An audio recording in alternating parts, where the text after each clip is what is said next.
Baik Pak Laksana, terima kasih banyak. Bapak Ibu narasumber, terima kasih banyak. Juga pembahas Pak Dayang, Pak Kuncoro.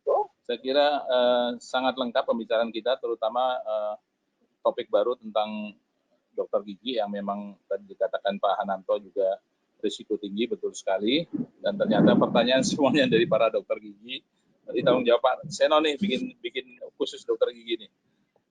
Bapak Ibu sekalian, saya ingin mempertajam saja isu-isu yang penting di sini bahwa kita tahu sekian banyak dokter dan perawat yang sakit, bahkan ada yang meninggal, yang kita harus memutus mata rantai itu.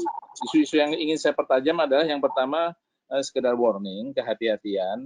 Banyak sekali sumbangan-sumbangan APD yang disumbangkan ke rumah sakit. Tetapi dari penawaran-penawaran yang ada, cukup banyak sumbangan-sumbangan itu yang tidak terregister, yang kita tidak tahu standarnya.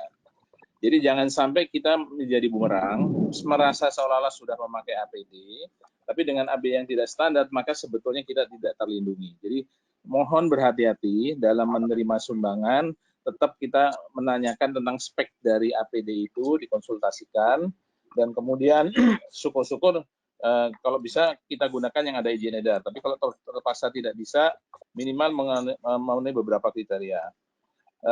Dari yang saya dapat dari Kemenkes, kriteria untuk APD itu antara lain adalah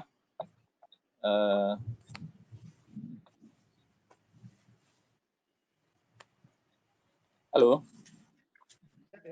Ya, silakan Pak, silakan. Ya, antara lain adalah bahwa materialnya harus non-woven, polipropilen, Dupont Tyvek, dan sifatnya daya proteksi cairan, anti debu, breathable, dan dilakukan uji standar. Nanti tentang APD ini akan kita pertajam lebih spesifik pada serial ketiga, di mana di situ kita akan membahas tentang berbagai hal APD dengan pembicara dari Farmalkes, dari pengusaha industri kesehatan, dan juga dari akademisi. Kemudian yang poin kedua adalah kalau mekanisme pelayanan kita masih seperti ini, semua rumah sakit dilibatkan untuk merawat, sudah pasti hampir 2.800 rumah sakit di Indonesia yang sebagian besar akan melakukan itu akan menjadi berat sekali dan kemudian tinggi. Sehingga salah satu konsep yang kita usulkan adalah bagaimana pola yang sekarang sudah dikembangkan di Jakarta, ada model rumah sakit darurat atlet ini, kemudian ada level keduanya mesti yang intensif. Inilah mestinya yang dibangun di setiap kota. Sehingga rumah sakit yang lain memang harus membangun IGD sebagai fungsi transit, fungsi triase. Dengan demikian betul-betul fokus perawatan itu ada di rumah sakit darurat tersebut, seberapapun dibentukannya.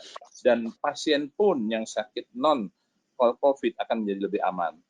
Ini salah satu yang kita usulkan. Kemudian juga tadi yang dikaitkan dengan rujukan, masih banyak yang tidak terujuk, bahkan ada yang sampai teriak-teriak pasien kritis dari dokter dari mana kalau nggak salah yang membuat di medsos teriak-teriak pasien kritis tidak ada rujukan.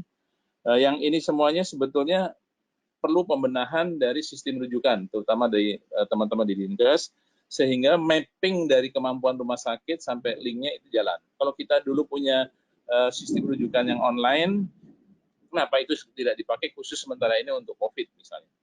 Itu beberapa hal, saya pikir banyak hal yang harus kita selesaikan, tapi sekali lagi menyadari waktu yang sangat sempit, dan saya yakin juga banyak teman-teman yang akan menanyakan, tetapi memang sedemikian kompleks masalah ini. Untuk itu saya cukupkan, masukan-masukan tetap kita tunggu, baik melalui email maupun melalui WA, sehingga kita bisa melengkapi ini menjadi suatu rekomendasi bersama kepada pemerintah yang untuk tidak hanya dikerjakan pemerintah, tapi juga menjadi kewajiban kita bersama. Sekali lagi terima kasih Pak Laksono yang sudah mewakili moderator yang mestinya Pak Rahmat Sentika, dan terima kasih Bapak Ibu sekalian yang setelah mengikuti acara ini sampai lanjut, dan kita ikuti berikutnya pada hari Kamis tanggal 2 April jam 13 juga dengan topik prediksi dan